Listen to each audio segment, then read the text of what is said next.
Hello students, in continuation with the previous topic of disinvestments of public sector units, here in this presentation and we'll be talking about the merits and demerits of disinvestment and privatization procedures.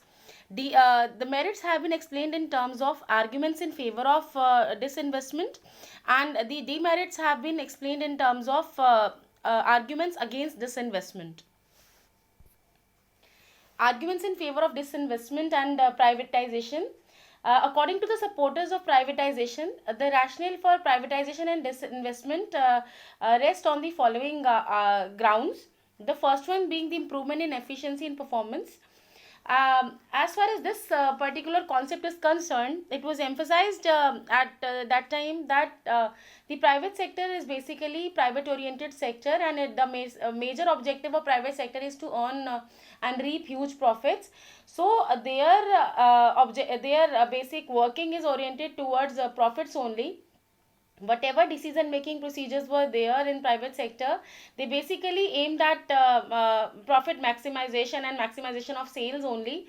So if these units were given to private sector, they would be in a better position to take care of these units and will be able to revive the units which have become sick. So it was emphasized at this time that in case these units are disinvested, or what we say is divested, or if these units go in the hands of the private sector, they will be even in a position to improve the quality of management of these entities.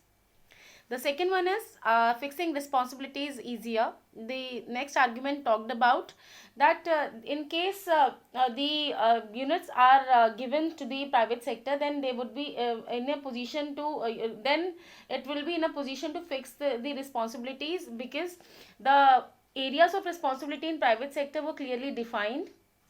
Everybody knew what was expected from him, and it was possible to take people to the task in private sector units for any blunders committed by them or any mistakes made by them.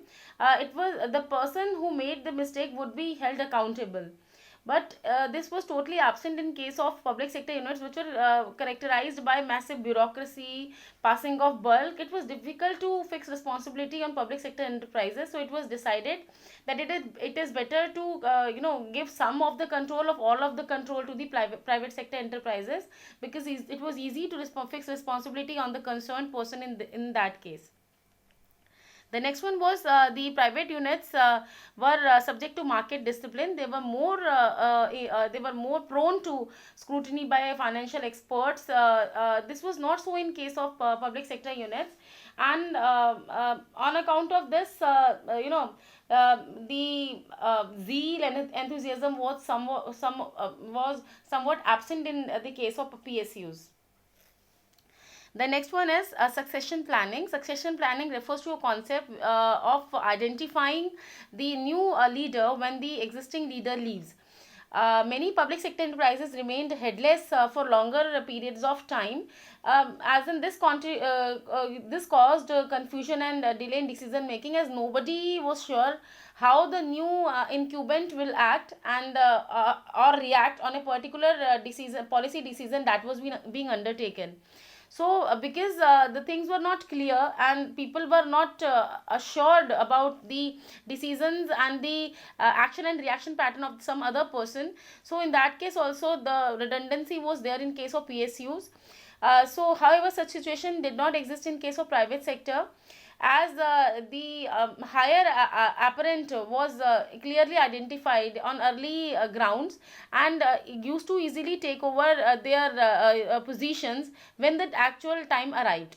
So such sort of problem was not there in case of private sector enterprises.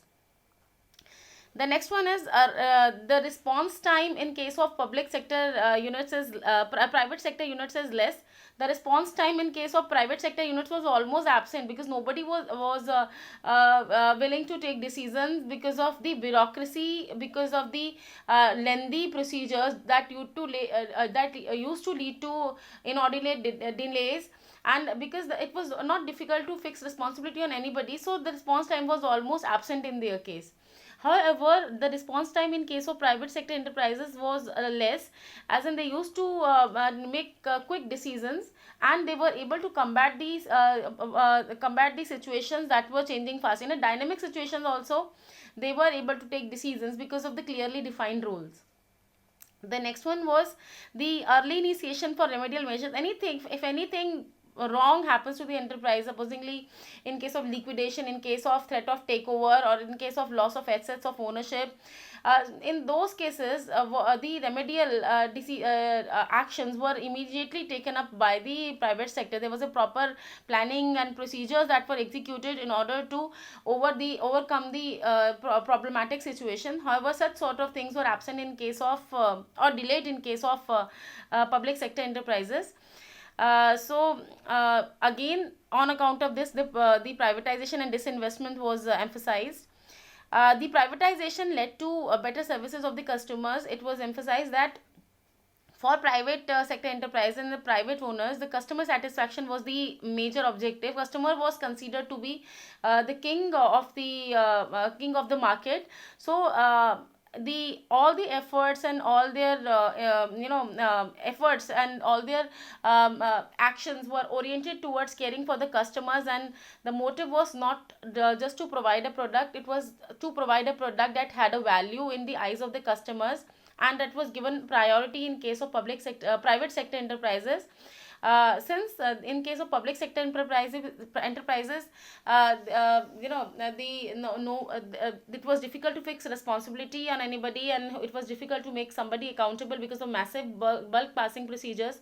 It was emphasized, what it was felt in 1991, that it is better to go for disinvestment procedures or privatization, so that these private owners with lots of zeal and enthusiasm, they will be in a position to revive the economic structure, wherein massive so n number of units were becoming sick, and n number of units were they were actually incurring losses at that time. The arguments that were against this investment included, the first argument was selling of profit making and dividend paying PSUs would result in regular loss of income to the government.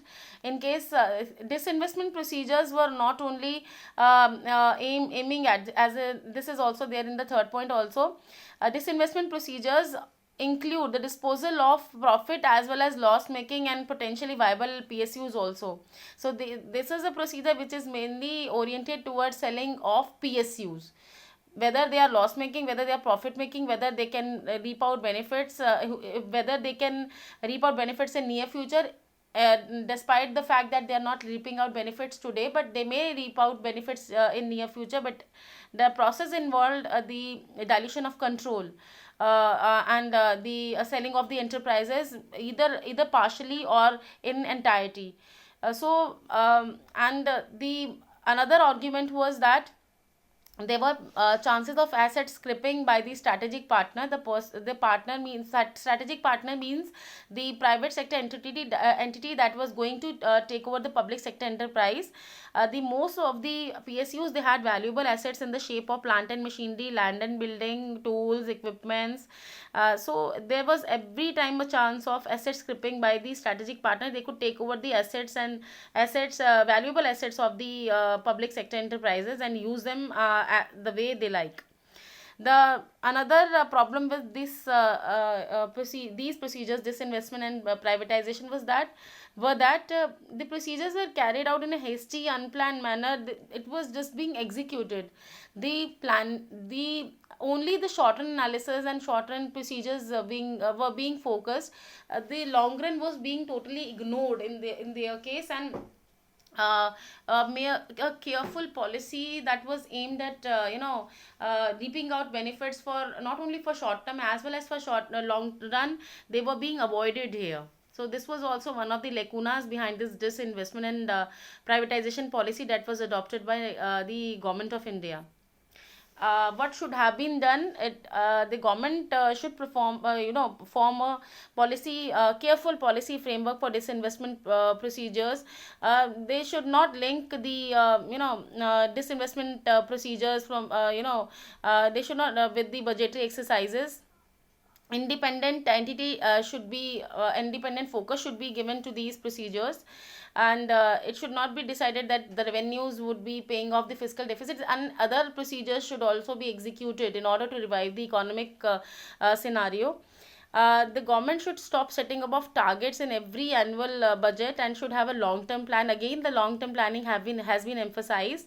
The timing of this investment is crucial, and the government should follow a specific method or process in order to reap out more and more benefits. So these are the procedures that should not be carried out in a hasty manner. It should not be decided that the things should be just be executed because they are the fiscal deficits are there and we are running into losses, and then the massive selling of PSUs is being undertaken. Careful planning and policy making should be done before executing the procedures wherein the government is losing control over the entities, and the government undertakings being the undertakings which ensure employment to n number of people, and they absorb n number of people in them, and they aim at promotion of employment in the economy. So these procedures should not be carried out in a hasty manner. They should rather be focused, and they should be carried out in a planned manner.